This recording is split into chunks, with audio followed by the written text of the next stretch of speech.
Europe 1, il est 6h49. Vous écoutez Mathieu Béliard avec la revue de presse internationale. Notre réseau de correspondants sur tous les continents, l'information telle qu'elle est vécue à l'étranger. Qu'est-ce qui fait la une chez vous? Alors pour démarrer cette revue de presse internationale, nous allons partir pour Hong Kong où se trouve Sébastien Le Belzic.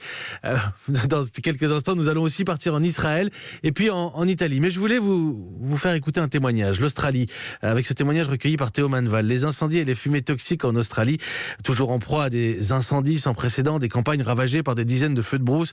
La sécheresse et le vent, leurs fumées atteignent les grandes villes désormais comme Sydney et ses 5 millions d'habitants. Sydney littéralement enveloppé d'un brouillard toxique. Et puis nous avons essayé de joindre des Australiens. On a un tout petit souci, on va retrouver le témoignage en question. Un témoignage recueilli par Théo Manval de la rédaction. Il s'appelle Karl et c'est un Français qui vit en Australie. Est-ce qu'on va retrouver Karl qui vit à Sydney dans quelques secondes? C'est bon, et on l'écoute. On ressent la fumée dans le métro. Ce matin à 7h, quand je suis allé au travail, du quai, en fait, on sentait déjà l'odeur du bois cramé, quoi. Moi, je travaille à l'aéroport. De mon bureau, on voyait même plus la piste d'aéroport. On n'est même pas à 500 mètres, hein. Et je me dis, mais là, c'est vraiment la première fois qu'on voit autant de fumée grise, brouillard, comme ça. Moi, ça fait 6 ans que je suis là, j'ai jamais vu ça, quoi. Il fait très chaud, il fait sec, et le vent ramène, en fait, la fumée sur Sydney. Il y a des gens qui portent des masques. J'en ai vu plusieurs aujourd'hui. La semaine dernière, ils ont fermé des écoles. Le niveau, en fait, d'alerte, le maximum, c'est-à-dire catastrophique. Le niveau d'eau est au niveau sécheresse. On a des restrictions d'eau. Et puis, bien sûr, toutes les mesures de précaution possibles, quoi. De faire attention, d'éviter de sortir. Si on peut rester chez soi, on reste chez soi, quoi. Voilà, je voulais que vous entendiez ce témoignage en Australie dans cette revue de presse internationale. On reprend le format classique, si j'ose dire, avec Sébastien Le Belzic qui est à Hong Kong. Pour revenir à Hong Kong, Sébastien Le Belzic, bonjour. Bonjour Mathieu. À la une chez vous. Alors à la une de l'actualité aujourd'hui à Hong Kong, c'est la tension qui monte à 48 heures du scrutin. Une élection locale pour les 452 sièges de district à Hong Kong, mais une élection très symbolique puisque c'est la seule qui soit vraiment démocratique, rappelle le Hong Kong Free Press. Le South China Morning Post écrit pour sa part que le gouvernement met en garde contre une annulation du scrutin si jamais les violences devaient se poursuivre ce week-end. 31 000 policiers sont mobilisés pour protéger les bureaux de vote. L'Apple Daily raconte lui l'histoire d'un habitant de Hong Kong qui a eu la surprise de retrouver chez lui des grenades lacrymogènes tirées depuis la rue. Plus de 10 000 ont été lancées par la police depuis le début des manifestations il y a 6 mois. Merci Sébastien Le Belzic. Nous partons pour Israël à présent. C'est à la une ce matin. Bonjour Marie Nigli. Bonjour Mathieu. Qu'est-ce qui fait justement la une des journaux israéliens ? Ce matin, en une des journaux israéliens s'étalent 2 photos, celle du procureur général, Avichai Mandelblit, et celle du Premier ministre, Benjamin Netanyahou. C'est l'État d'Israël contre Netanyahou, annonce le journal de gauche Haaretz, qui rappelle qu'hier, le procureur général a mis en examen le chef du gouvernement pour corruption, fraude et abus de confiance. Un tremblement de terre politique, titre le journal Maariv. Le quotidien rapporte dans ses colonnes la réponse de Benjamin Netanyahou à ces mises en examen. Il s'agit d'une tentative de coup d'État.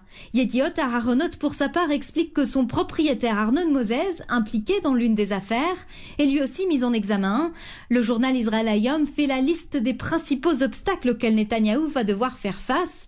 Et le premier d'entre eux, convaincre la commission du Parlement de lui accorder l'immunité face à la justice. Merci beaucoup Marie Nigli. Blandine Hugonnet est en Italie. Bonjour Blandine. Bonjour Mathieu. De quoi est-ce qu'on parle chez vous ? Eh bien, c'est un nouveau mouvement qui se fait appeler les sardines et qui est en train de provoquer une vague sur toute l'Italie, nous dit la Repubblica. Le mouvement s'est formé il y a une semaine dans le Nord, à Bologne, lors d'un meeting de Matteo Salvini.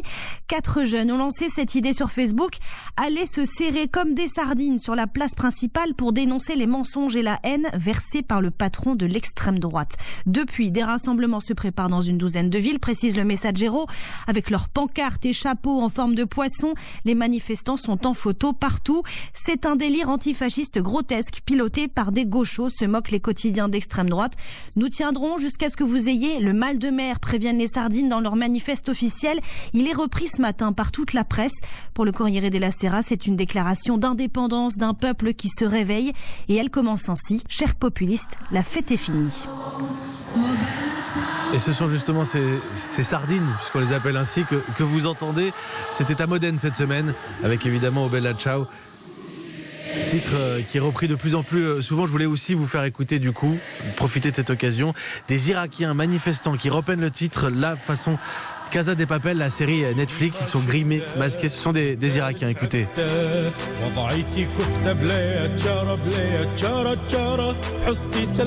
Alors ils l'ont revisité, hein. Blaya Chara en irakien, ça veut dire pas d'issue, c'est un dialecte irakien, écoutez. Bon réveil à tous.